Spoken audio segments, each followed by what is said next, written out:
A very good morning, my dear students. Hope you all are fit and fine. Today I am going to discuss about the preparation of bases. This is the topic of our lecture today. In the previous topic we have discussed about what are acids, classification of acids on different criteria on the basis of the strength, on the basis of the hydrogen ion. Now in this we will discuss about the bases, that what are the different methods by which bases can be prepared.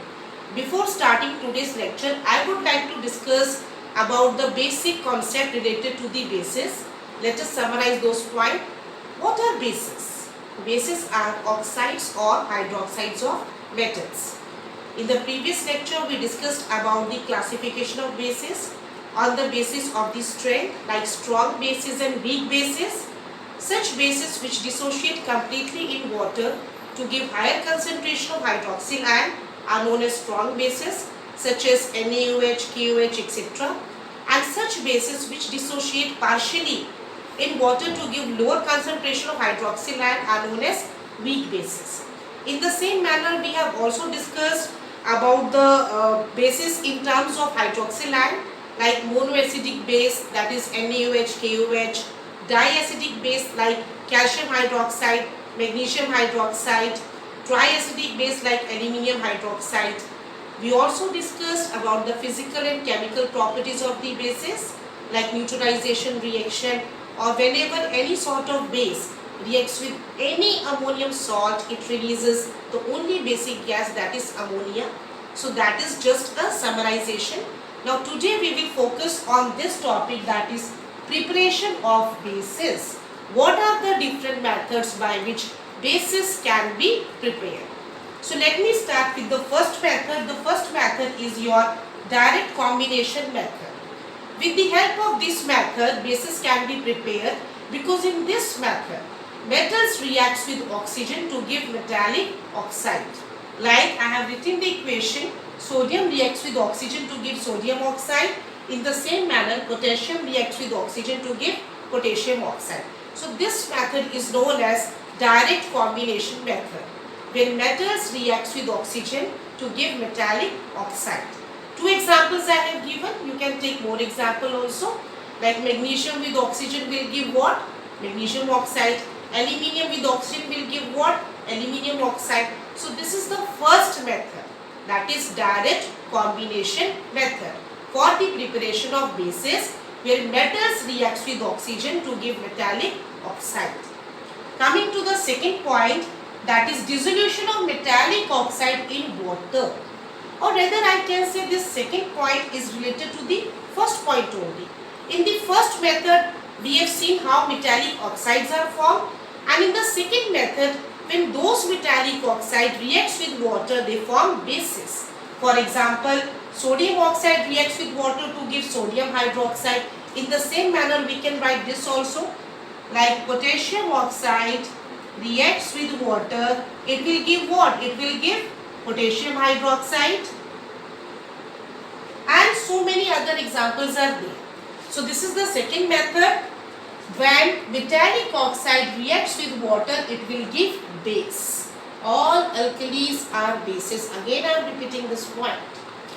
Now coming to the third point, with the help of water and metals. Now here I would like to discuss reactivity series of metals. Reactivity series of metals, series in which elements are arranged according to their decreasing reactivity from top to bottom in a vertical column, is known as reactivity series of metals. And in reactivity series of metals, there are certain metals which are highly reactive. Therefore, such metals occupy or hold the upper position, like potassium, your sodium, calcium, etc. But as we move down in the reactivity series, reactivity of metal decreases. So here water reacts with different metals, but that is according to their reactivity. For example, highly reactive metals such as potassium, such as sodium, such as calcium, these metals are so reactive in nature that these metals even react with cold water to release hydrogen gas. But here our purpose is not to see whether hydrogen gas is released or not. We are doing here preparation of bases. So highly reactive matter, for that I have written an example. Like when potassium reacts with water, it will give this base, that is potassium hydroxide. So this is also one of the method. I have taken example of one metal. You can take example for sodium also. You can take example for calcium also. But as we move down in the reactivity series of metals, reactivity of metal decreases. And when we talk about moderate reactive metals, such as your lead, such as your magnesium, such as your zinc, such as your aluminium, such as your iron. So these elements won't react with cold water. Why? Because these are less reactive in nature. And to initiate, to start the reaction, we have to increase the temperature. So moderate or less reactive metals reacts either with boiling water or with steam to release hydrogen gas, as well as it will also give a base. For example, here I have written one example. Magnesium reacts with steam to give magnesium oxide, which is also a base. Why magnesium oxide is a base? Because it is a metallic oxide, and bases are oxides or hydroxides of metals.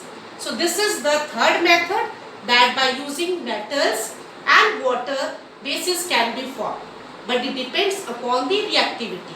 Highly reactive metal reacts even with cold water to give base and hydrogen gas, and for less reactive metals, they react either with steam or boiling water to release hydrogen gas as well as to give base. Here one more point I would like to discuss.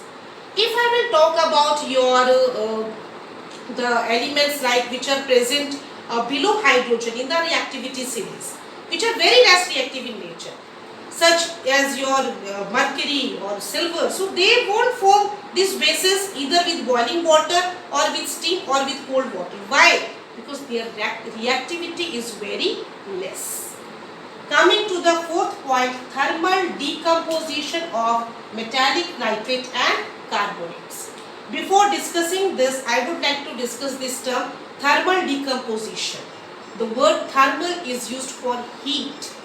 So type of reaction in which a substance is decomposed into simpler components by heating that substance, such decomposition reaction are known as thermal decomposition reaction. So the next method is when thermal decomposition of metallic carbonate or metallic nitrate occur, then also it gives bases. How? See here. I have written one example of metallic carbonate, copper carbonate. If you remember, in 9th standard we have done this practically also. When this metallic carbonate, can you tell me the color of this salt? It is green in color. When it is heated, it will give copper oxide and carbon dioxide. And this copper oxide is a base. This sign which I have put here, triangular sign, this symbolizes heat.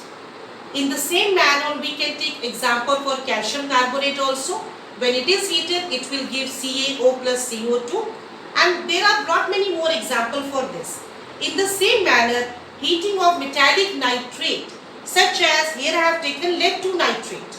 You can take other metallic nitrate also, but I have written except your sodium and potassium nitrate because these are highly reactive metallic nitrate.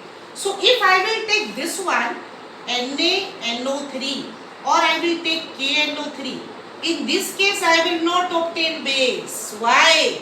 The reason is when sodium nitrate or potassium nitrate is heated, they decompose from nitrate to nitrite.